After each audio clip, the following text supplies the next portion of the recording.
Peppa pig की ये जो दुनिया है ना, ये ऊपर से जितनी मस्त दिखती है उतनी ही ज्यादा डार्क है। वैसे तो ये बच्चों का एक शो है, लेकिन जब इसको आप ध्यान से देखते हो तो ये आपके दिमाग में बहुत सारे ऐसे सवाल छोड़ जाता है जिनके जवाब काफी ज्यादा मिस्टीरियस और डार्क होते हैं। जैसे कि क्या मैडम गैज़ेल एक वैम्पायर है? सुनकर शौक लगाना, पेपा पिग के अंदर वैम्पायर। जी हाँ, बिल्कुल सही सुना, और मैं आपको इसे प्रूफ के साथ साबित भी करके दिखा दूंगा आज। और साथ ही हम ये भी जानेंगे कि भैया क्यों पेपा पिग के कुछ एपिसोड्स को बहुत सारी कंट्रीज में बैन कर दिया गया था। वो भी इसलिए क्योंकि पेपा पिग वहां पर बच्चों की जान ले सकती थी।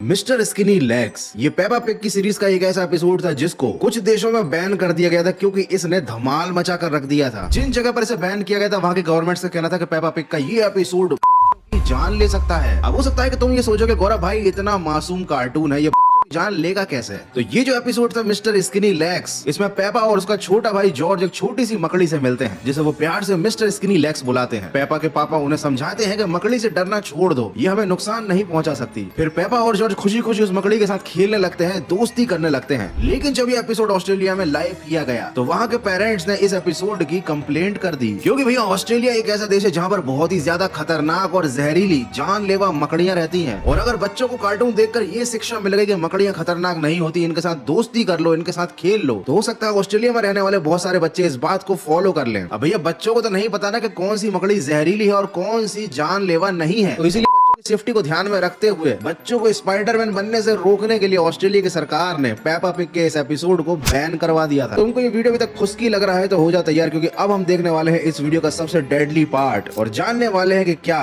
मिस गैज़ेल वाकई में एक वैम्पायर है विथ प्रूफ।